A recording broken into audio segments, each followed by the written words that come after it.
Usted se abraza a Oriente Medio para que no se hable de las consecuencias sociales de sus políticas de fronteras abiertas, por ejemplo.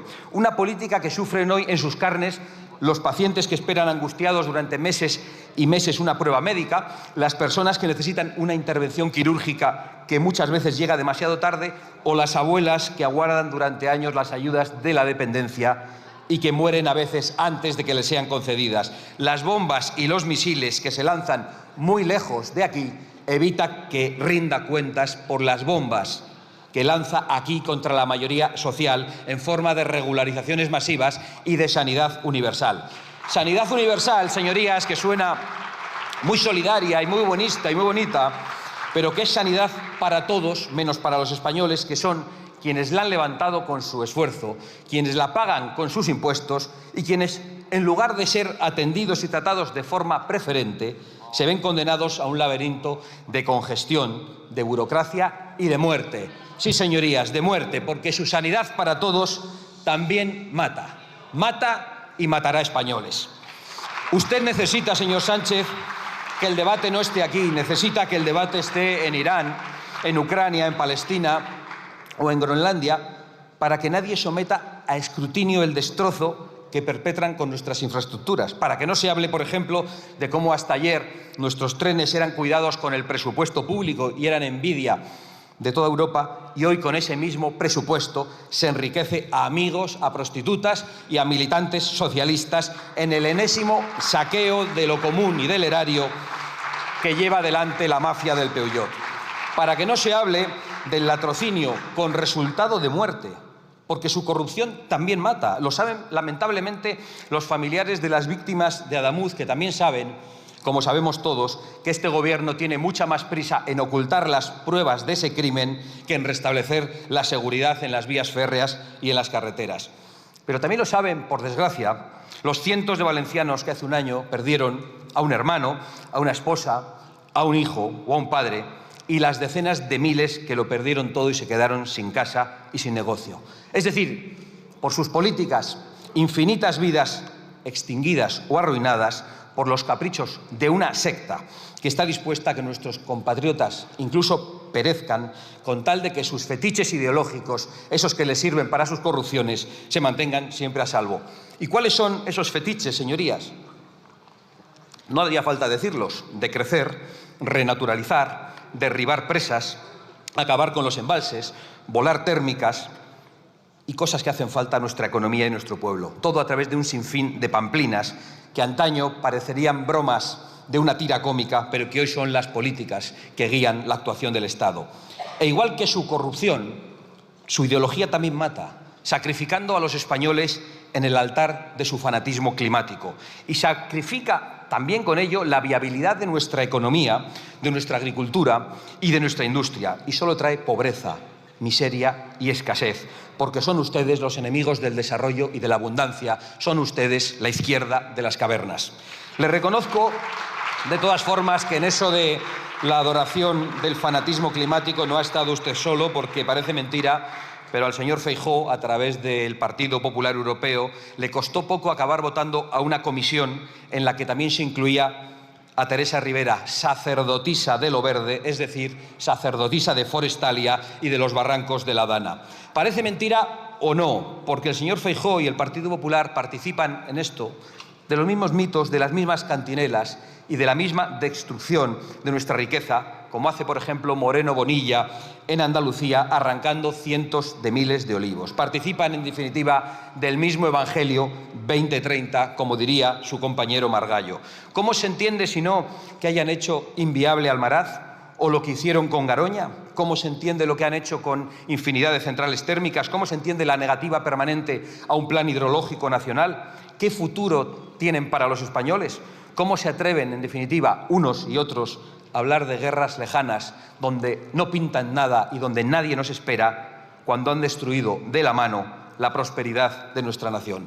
Con ustedes, señorías, con la mafia y con la estafa bipartidista, nos hemos convertido en una nación dependiente energéticamente, sin empleo industrial, sin explotaciones agrícolas y ganaderas, con comarcas abandonadas y vaciadas y, por supuesto, en una nación absolutamente desprotegida. Porque Sánchez quería suprimir el Ministerio de Defensa, pero al final parece que se ha conformado con suprimir nuestra capacidad de defensa. Por un lado, colocándonos al lado de los perdedores, ya sean los torturadores del régimen de Venezuela o los tiranos de los ayatolás, y por otro lado, enfrentándonos a nuestros aliados militares para hacerse el héroe. Eso sí, él muy seguro en su búnker de la Moncloa, porque el señor Sánchez es muy valiente, pero con los huevos de los demás. Se pone chulo, pero el pato lo pagan los ciudadanos españoles en forma de destrucción y de daño a sus condiciones de vida. Y esas condiciones de vida son las que hay que recuperar urgentemente, como hay que recuperar urgentemente la nación de propietarios, la nación en la que los jóvenes puedan emanciparse, la nación de las familias que pueden creer en el futuro, la nación de la estabilidad en el empleo y los salarios dignos, la nación del ahorro, la nación de las clases medias a la que han condenado a la desaparición, la nación de las calles seguras, la nación en la que funcionan los servicios públicos, la nación que atiende a sus enfermos y a sus mayores, y la nación en la que la educación es el verdadero ascensor social, y por supuesto la nación que pone siempre por delante a los suyos y solo después atiende a los demás. Porque esta es la destrucción y esta es la guerra que su gobierno ha declarado a los hogares y a las familias, que todo esto de lo que he hablado ya suena raro, suena extraño cuando lo que pedimos, lo que pide la mayoría social es lo normal, es lo que siempre fue normal y lo que todo el mundo ha entendido como sentido común, vote lo que vote. Algo tan básico y tan sencillo como poder formar una familia o poder pagar una hipoteca o poder pagar el alquiler sin excesivas dificultades, o algo tan sencillo como calentar la casa, llenar la nevera o ser atendido en urgencias o ser operado en un plazo razonable, o algo tan sencillo como caminar tranquilo por tu barrio y disfrutar de un par de semanas de vacaciones. ¿Es tanto pedir?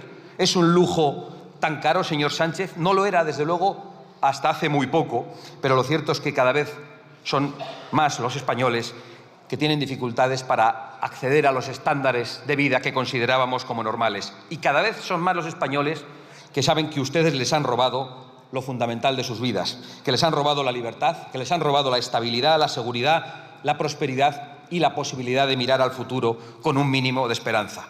Y por eso, y lo vuelvo a repetir, usted anhela cualquier tipo de catástrofe nacional o internacional, cualquier cosa que le permita no hablar de lo normal y no hablar de lo de aquí. Por eso festeja tanto la guerra como el no a la guerra, porque las guerras que suceden a miles de kilómetros de aquí le permiten ocultar la guerra que usted ha declarado a los españoles, a los que odia porque le detestan y no puede salir a la calle, porque lleva años jugando a la ruleta rusa con la sien de los españoles a los que mantiene secuestrados. Y eso también supongo que se lo habrá enseñado su amigo Otegi, el que se alegraba cuando caían asesinados nuestros compatriotas, también nuestros compatriotas socialistas. Pero le voy a decir algo, sus alianzas son más repugnantes aún que las saunas de prostitución de su familia política.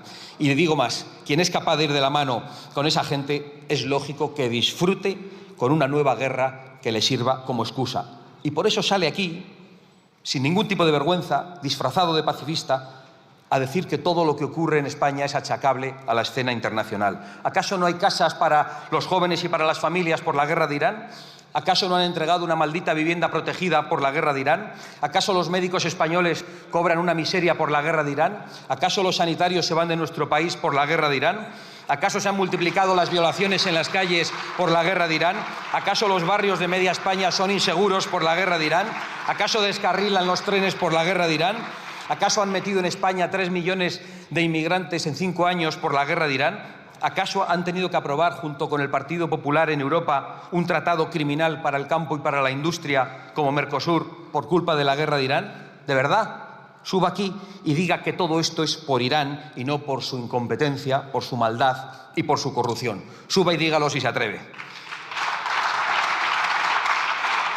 Cabría preguntarse también si esas subidas de impuestos y esos atracos al contribuyente también tienen causa en Irán, porque esto hay que decirlo, mientras el país se cae a trozos, los servicios están cada vez más saturados y los españoles pagan más impuestos que nunca y las administraciones también recaudan más que nunca. Pero sí hay cosas que tienen que ver con lo internacional, porque su política internacional se padece en las casas y en los centros de trabajo. Su política internacional es una forma de continuar la guerra social por otros medios. Sus funestas alianzas las sufren los españoles. Las consecuencias de su política en Argelia y Marruecos se tradujo en dependencia energética y en facturas cada vez más caras. Y fue su gobierno el que después nos ha convertido en dependientes del gas estadounidense, y es su gobierno el que ahora se enfrenta de nuevo a nuestro proveedor, porque parece que el único objetivo es que las facturas energéticas sean cada vez más caras e impagables. Es su gobierno quien estigmatiza la energía nuclear mientras se recupera en Europa. Es su gobierno el que se lleva casi la mitad del precio de la gasolina en impuestos, y es su gobierno el que ahora se abraza a extraños aliados, y es su gobierno el que, con trabajos de demolición fuera y dentro, es responsable del coste de la energía, afectando a las cadenas de producción y distribución, y quien estará finalmente detrás de la culpabilidad en el alza de los precios. ¿Están haciendo también negocio con todo esto? ¿O ahora que ya no está Koldo, se lo han encargado a alguien? Estaría bien saberlo. Estamos acostumbrados a sus trucos de magia, y en esta ocasión usted viene y se disfraza con dos trajes, el de la paz y el de la soberanía. Hay que reconocer que es casi cómico que sea usted quien venga a darnos lecciones de paz y de derecho internacional.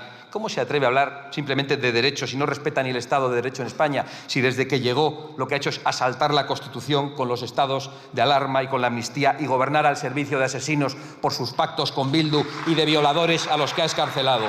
¿Cómo es posible que se le llene la boca hablando de legalidad si no ha dejado ni una sola institución fuera del control de su gobierno, y si los medios de comunicación públicos son simplemente una extensión de Ferraz? Habla de derecho internacional después de años de blanquear al régimen de Maduro, y no se acordó nunca del hambre y de la muerte de los niños en Venezuela. Mire, de todos los disfraces que usted se pone, señor Sánchez,